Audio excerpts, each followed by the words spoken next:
sheriffs, all working hand in hand with the U.S. Marshals to go out there, leave no stone unturned, utilize technology and every resource at our fingertips to get the job done.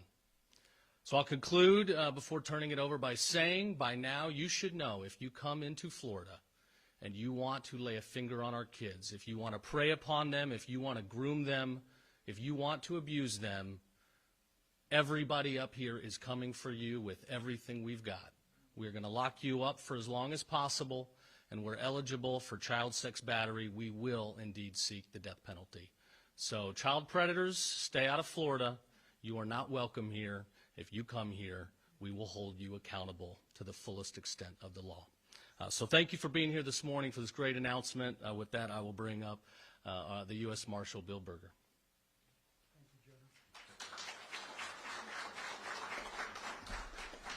I can't say enough about the support that he gives this operation, 110%. Thank you so much, General. I also want to thank my director, who could not be here today, Gadi Saralta. As you know, there was a government shutdown. And because of that, unless a particular operation was considered mission critical, they would not fund or accept that. He made this mission critical. So I applaud him. Unfortunately, his mother passed away last week, and her funeral's today. That's why he's not here representing the Marshal Service. I want to thank FDLE Commissioner Mark Glass. I know Mark is not here, and the Special Agent in charge, Mark Burdell. I can't say enough about the support. The command post was actually where you're sitting right now. FDLE has been a tremendous partner in this particular effort. Also, General, I cannot say enough about Rita Peters, Special Prosecutor. She is a bulldog, and that's exactly what we need when dealing with kids.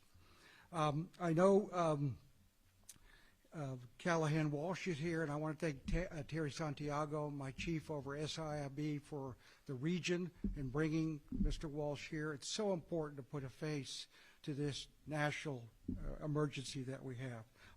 After Operation Dragon Eye, at the time the most successful child recovery operation in the history of the United States Marshal Service, where 60 reported missing and exploited children were recovered, discussions were held between myself and our subject matter expert, Senior Inspector Mario Price, to confer and moving forward and expanding the operation to include all of the Middle District of Florida.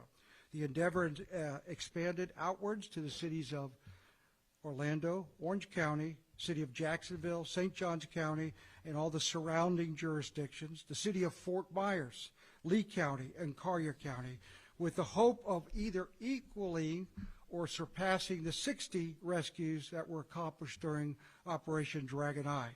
Inspector Price then reached out to these jurisdictions to see if there was interest and commitment to enlarge the operation. With the support of, again, our director, Gadi Saralta, and other agency headquarters staff, Operation Home for the Holidays was launched. The operation consisted of over 200 partners, to include the FBI, 11 sheriff's offices, 4 police departments, 4 state agencies, and 25 non-governmental organizations. By far the largest combination of sworn and non-sworn non-government organizations in the history of the child recovery operations.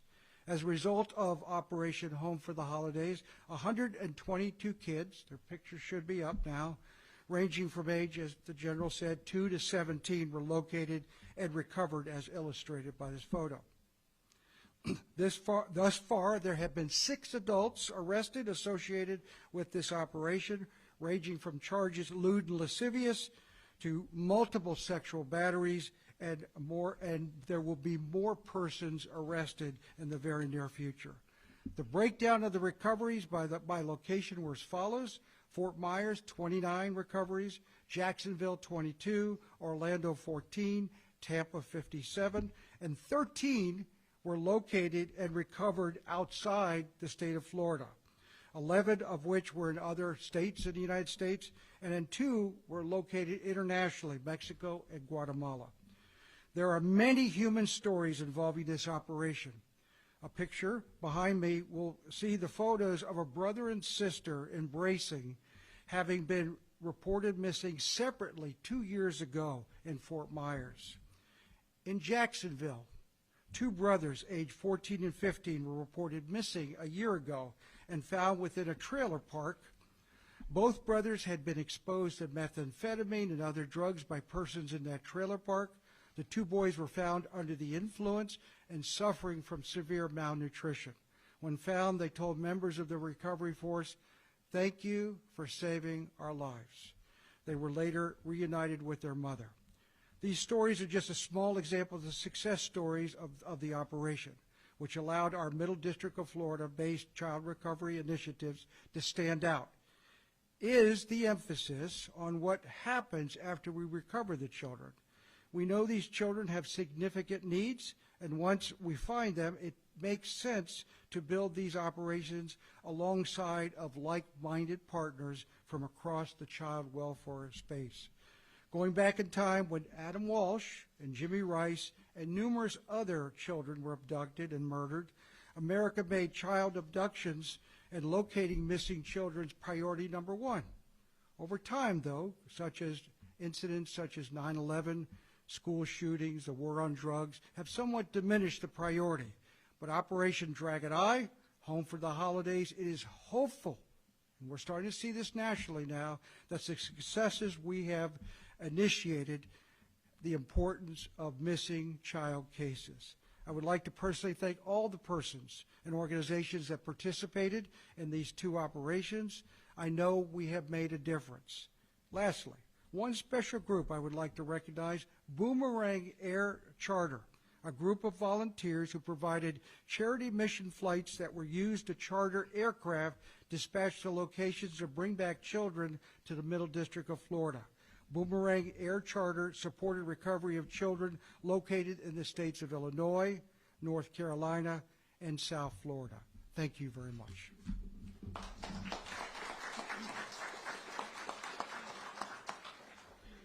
Thank you, Marshall. Next, Vaden Pollard, FDLE.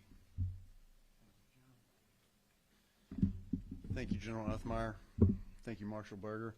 It's an honor to be here with you today. I'm Deputy Commissioner Vaden Pollard with the Florida Department of Law Enforcement. I'm speaking on behalf of Commissioner Mark Glass. I can't think of a better news story than to have the opportunity to stand up in front of a group of people and to announce that there are 122 kids who are safe now. They're safe because of the efforts of this great team that you see standing here behind me. We could not do it alone. Everybody working together in unison, it pays dividends. I don't think I've seen a more committed team to keeping FDLE safe in years. It's been a great pleasure to work with everyone here. Next, I would like to talk to you a little bit about what FDLE's part was in this operation. Our analysts, so we have several crime intelligence analysts throughout the state and also in our Missing and Endangered Persons Information Clearinghouse, also known as MEPIC. All of these kids' names are known. We put these packets together. We do a detailed analysis, dive into social media, make contact with their associates, and do everything we can to find them. And in this case, you see the results, 122 kids. The ages, it's surprising whenever you hear that, isn't it? You can't think of a more vulnerable group of people than our kids that are out here in Florida and that are missing. They are preyed upon by people who want to do bad things. They convince them of a reality that's going to keep them safe, but it's not real. And they're put into a life of servitude. Many of them are. And now, these kids are not. So thank you all very much, all of the partnering organizations that come together. We couldn't do it without you guys, and we couldn't do it without General Uthmeier's leadership. Thank you, sir.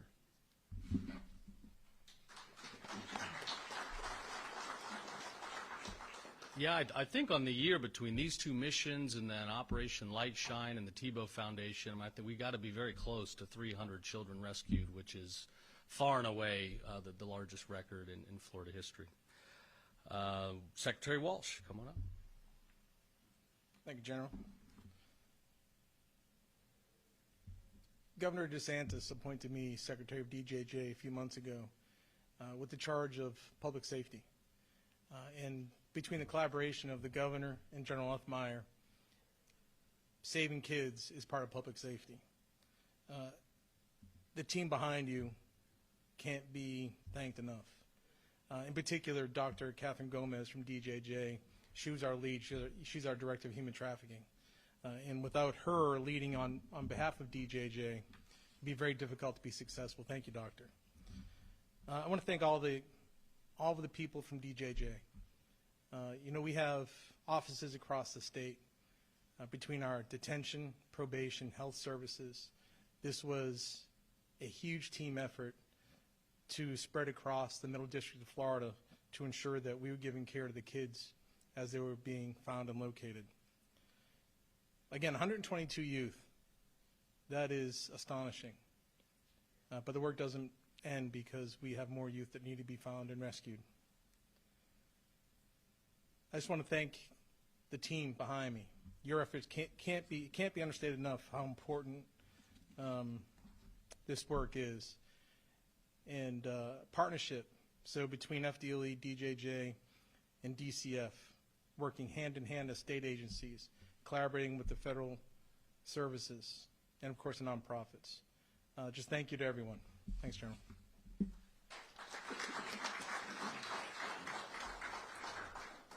Secretary Hatch, DCF.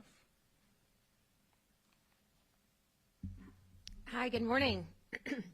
Thank you so much for the opportunity to be here. My name is Taylor Hatch, and I have the absolute honor of serving as the Secretary for the Florida Department of Children and Families.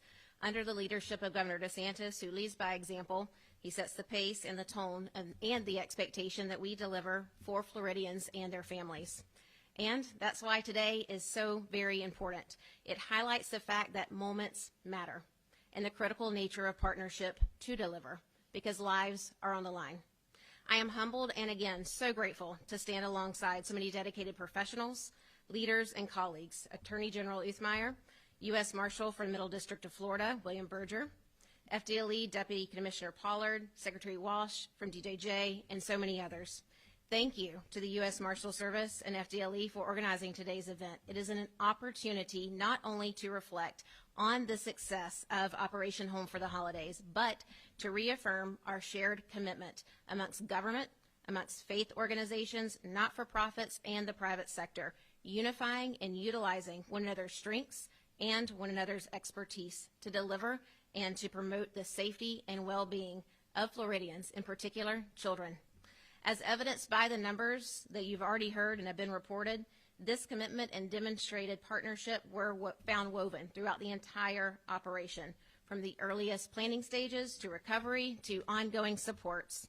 An important example of this can be found by highlighting the operations service hubs that were formed in each of the 4 target cities, hosted by Baptist Medical Center and Wolfson's Children's Hospital in Jacksonville, Florida, Orlando Health, Baycare's St. Joseph's Hospital in Tampa, and Golisano's Children's Hospital in Fort Myers. Each hub houses partners from across all sectors to quickly activate resources, providing immediate trauma-informed services and coordinated support to those precious 122 children that were safely recovered as they begin their journey to recovery. Bringing these children to safety would not have been possible without coordinated planning and the brave men and women in law enforcement leading and serving on the front lines. But, as we know, recovery is only the beginning. Helping a child heal is the work that follows. And strong, positive networks of supports is how we, as human beings, we thrive. Operation Home for the Holidays is an important example of what we can achieve when we come together with urgency and shared purpose. Thanks to the efforts of many, 122 children are now safe and supported, and that is something that everyone should be proud of. I would be remiss if I did not quickly highlight the contributions of the DCF team, who provided critical information, helped shape recovery protocols, and deployed child protective investigators as well as criminal justice coordinators and human trafficking specialists to support this mission in real time, giving well-deserved recognition specifically to our team of 12 DCF operatives and heroes from Northwest, Northeast, Central, and Suncoast regions, as well as our statewide headquarters team. Thank you. Thank you for your expertise, your unrelenting dedication, and your incredible passion. As a mom and as a leader, I am so proud and humbled and honored to work alongside of you each and every single day. This appreciation and pride, it also extends to the outstanding work of our lead agency partners, providers, and victim advocacy partners, two of which you'll get to hear from in just a moment, who work together focusing on the importance of trauma responsiveness, placement, and behavioral health supports for the children that were recovered. I want to thank the leaders from the United States Marshal Service, FDLE, DJJ, and our incredible Attorney General, as well as your teams, for your partnership and for recognizing the impact of our agencies and partners' contributions. Thank you for standing in as a posture of partnership in a unified mission to protect such a truly precious population, the children of our great state. Thank you.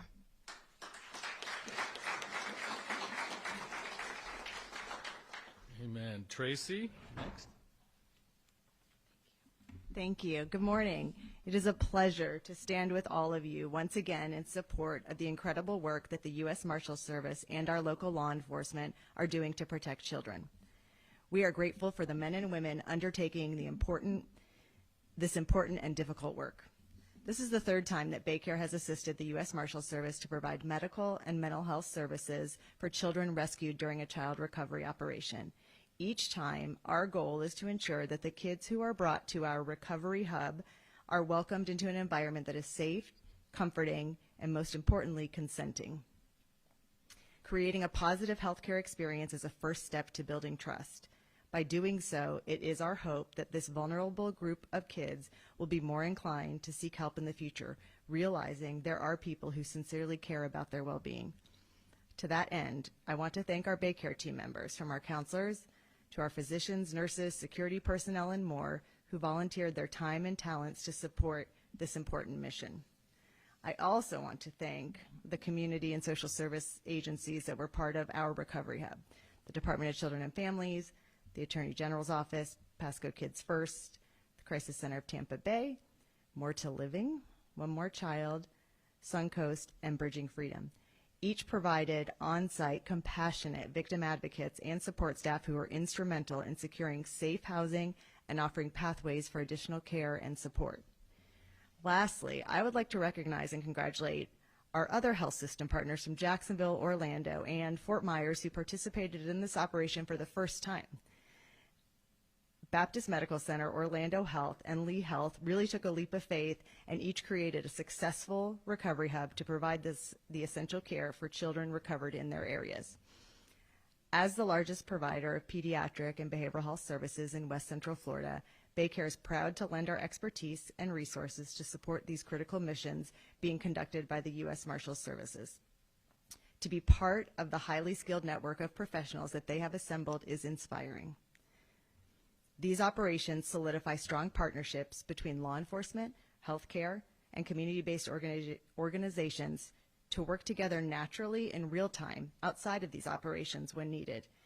It is a testament to the good that can be achieved when we unite under a common goal of protecting children and recognizing that each act of care and kindness has the potential to save a life. Thank you.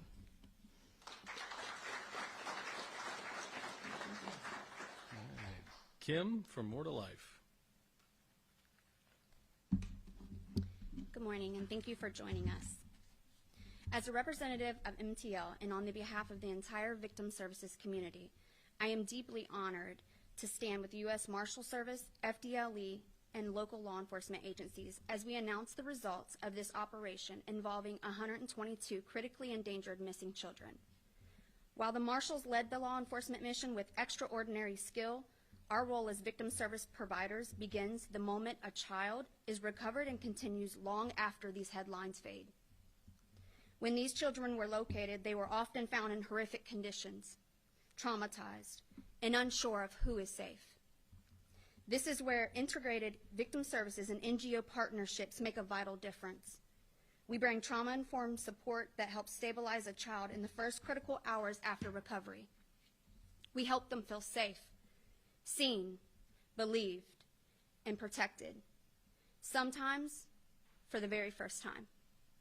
When NGOs and law enforcement partners together, it also ensures that each child's physical, emotional, and mental needs are recognized immediately. We provide crisis response, medical and mental health, safety planning and support, for appropriate reunification. And when reunification is not the next step, we work closely with our child welfare partners to begin to secure safe placements where healing can begin. Our involvement is not only about care, it's also about ongoing support. We help bridge the gap between law enforcement, child welfare systems, community agencies, and families so that no child falls through the crack after a recovery. We focus on long-term stability, ongoing therapy, education support, advocacy, and wraparound care services so that we give each young person a real chance to recover and thrive. This operation shows what is possible when law enforcement and victim service organizations operate as a unified team. All of our law enforcement partners brought unmatched investigative expertise. NGOs and service providers brought the lens of healing, safety, and human dignity. Together, we created an approach that protects not only a child's location, but their future. To the victims, we see you. To our law enforcement partners, we thank you. And to our community organizations standing with us, your compassion and expertise are indispensable. Our work does not end today, but today reminds us that when we work together, children can be found and hope can be restored. Thank you.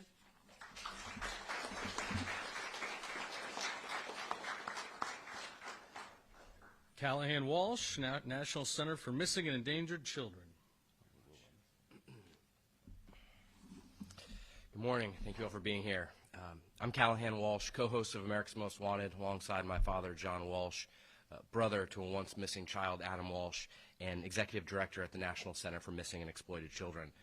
We are honored to stand alongside our partners, the U.S. Marshals Service, to discuss the success of this recent operation and the impact it's had on children and families here in Florida. Ahead of the operation, NCMEC identified missing child cases from the targeted regions and shared those cases with the multi-agency working group. These cases involve children missing from care, victims of child sex trafficking, children battling significant mental health challenges, and others facing serious endangerments. Every one of them uniquely vulnerable while missing, something my family knows all too well. To support the operation, 2 NCMEC analysts were deployed on-site to provide real-time analytical support to law enforcement in the field, leveraging every available resource and piece of information to help locate and safely recover these missing kids. Over the course of the 2-week effort, 122 children were safely recovered, and each represents far more than a statistic. It represents a child brought out of harm's way, a family reunited, and an opportunity to provide support and services that help prevent future victimization. Operations like this are critical. They unite multiple agencies, data sources, and specialized expertise around a single mission, bringing missing children home. At NCMEC, we remain deeply committed to supporting our law enforcement and child welfare partners who work tirelessly every day to locate and protect our most vulnerable kids. We are profoundly grateful for our longstanding partnership with the U.S. Marshals Service and for their leadership in coordinating this multiple disciplinary effort. Today, we are stronger, and together we will continue to focus every available resource toward the recovery and safety of missing kids. Thank you very much.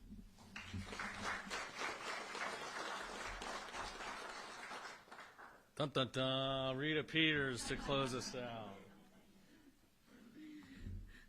Thank you for being here. We're proud to share the impact that Operation Home for the Holidays, a coordinated effort focused on locating missing children and ensuring that they are safe as we enter into this holiday season. This operation reflects the very best of the collaborative public safety work of these agencies. Prosecutors like myself, Stephanie Bergen, Mary Salmon, and Emily Frazier from our Jacksonville office, federal, state, and local law enforcement, such as FBI, HSI, St. Petersburg Police Department, Tampa Police Department, Hillsborough County Sheriff's Office, and I could keep going on. Our child protection teams from our DCF partners, our victim advocates from the statewide prosecutors' offices as well as the NGOs, and also from the Office of the Attorney General and FDLE, and community partners all came together with one mission: bring our children home. This level of teamwork doesn't happen by accident. It happens because leaders make it a priority. I want to extend my deepest gratitude for being part of this operation. Thank you to U.S. Marshal Service, Marshal Berger, for his exceptional expertise and commitment, to Mario Price, who picked up the phone about 6 months ago. Unbeknownst to him, I was going to be at his heels nipping at this operation. And to my leader, whom I've affectionately referred to as Boss Man, Attorney General James Uthmeier, for prioritizing the safety and security of every child in this state. Their dedication makes operations like this possible, and their support ensures that we have resources and the coordination needed to protect vulnerable children. For prosecutors, participating in operations like this is essential. We provide legal process, subpoenas, preservation letters, search warrants, arrest warrants, and legal advice. But our work begins long before the courtroom. Being on the ground, seeing the investigative challenges firsthand, and understanding those immediate needs of each child gives us the insight that directly strengthens our cases and our advocacy. It helps us identify patterns of exploitation, risks in trafficking, and the vulnerabilities that put children in harm's way, so we can act quickly and effectively and advocate more passionately. More importantly, it reminds us of the human side of this work. Every child recovered during Operation Home for the Holidays is a child who now has a chance to be safe, supported, and seen. When prosecutors join these efforts, we ensure that every recovery is followed by the appropriate legal action, the services necessary, and the long-term protection. This operation shows what can be accomplished when we work together and when the safety of our children is treated as the highest priority. It is a powerful reminder that every missing child deserves the full force of our collaborative effort to bring them home, especially during the holidays when families should be whole, hopeful, and safe. And I leave you with this one request. Mario, when are we doing this again?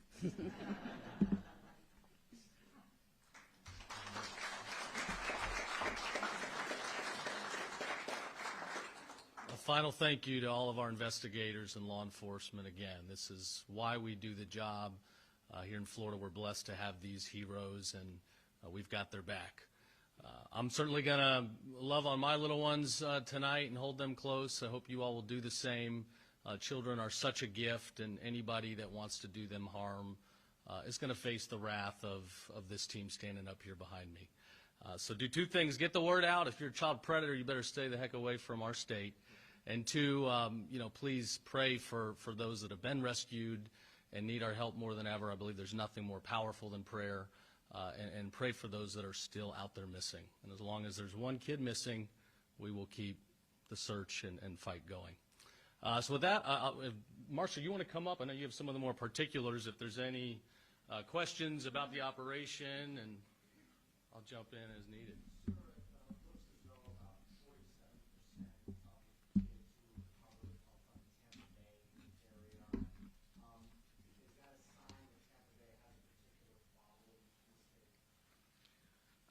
I wouldn't specify that as a problem here in Tampa Bay. It's just the fact that there's such an openness, and now that we're doing these operations, we're sharing that information. As we're getting the word out, a lot of jurisdictions don't have that connectivity. And I think what we're seeing here, and this is a blueprint for the rest of the state and rest of the country, to say that collaboratively we can make success. And I think that's the key thing, is it's all about gathering information, working with analysts, and getting the job done. What can the state do, and what is it doing to fight the root causes of why children are being trafficked? It's a very complicated question from the standpoint that you look at the children involved. Many come from very bad situations at home. Many are foster children that leave that foster environment. We got to kind of tighten those organizations. We got to reach out to those kids, local law enforcement in domestic violence situations, and make sure that it's just not take the report, move on, or do the criminal aspect. Try and get our partners here in back of us involved in this, and hopefully turn these kids around. jump in too? Yes, sir. So on the question of how do we combat this more globally, well, number one, we keep doing operations like this. And that's number one. Number two, where you see a lot of this trafficking and abuse, it's almost always tied to illicit pornography industries that are going after minors, and we're cracking down there. It's tied to large-scale drug networks. It's tied to the open border, and we're obviously cracking down there to prevent a lot of this criminal activity that creeps over and spreads out. When it comes to the medicinal, the rehabilitation, there we've got state agencies looking for the best ways to provide the medical care and ultimately improve the quality of life where these young people are set out to help them to succeed. So it's multifaceted. I believe it does start with law enforcement cracking down to highlight the issue. A lot of people, they don't understand human trafficking is real, but it brings the idea, oh, it's 8 little kids in a trunk of a car. Sometimes it is, and that's horrific, but it's also often more complicated than that, with ties to prostitution, to pornography, and to illicit drug trade. But you better believe we're going to keep fighting it with everything we got, if that's not clear. Any other questions?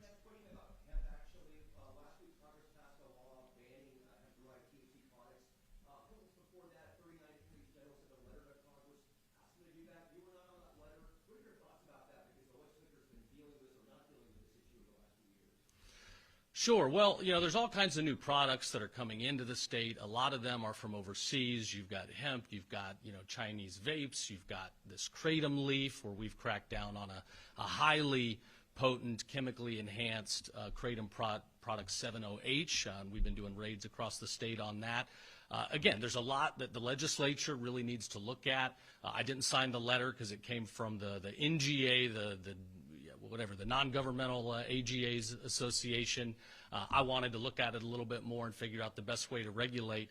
But Congress passes the laws, and a full sweeping regulatory overhaul of hemp, I think, was greatly needed. Our team is looking in on that, and we're going to make sure that we're getting illegal products off the market. We're going to protect our consumers. We're going to protect our kids. And if we see that 70H, you guys, if you don't know what the 70H is, it's dangerous. It is dangerous. It's highly concentrated. We've taken measurements that are 13 times more potent than morphine, and it was being sold, on a shelf right next to candy and retail products. So just because something's on a shelf doesn't mean it's gone through all the regulatory approvals. It does not mean it's safe. We're in a world where there's a lot of new products coming in, and it's up to us, state leaders, law enforcement, and the legislature to get involved, crack down, and make the tough decisions to protect our consumers. Can someone from one of the social services groups just address what the fate of the children is now? These kids have been through all sorts of things. Obviously, being in foster homes is very challenging. It's a major predictor of going to jail. What is going to happen to the kids here? Yeah, somebody want to jump up? Thank you for the question. I think that's why partnership is so important. We touched upon the state agencies that are wrapping around to support and preserve childhoods. We also touched upon the local not-for-profits, the faith-based entities. It's everyone coming together to make sure that it's very person-centered, that recovery journey, whatever that may be, whether it's behavioral health, whether that is helping through education. It's a myriad based on that individual being very person-centered to help support them in their journey. Thank you. Okay, thank you everybody for being here.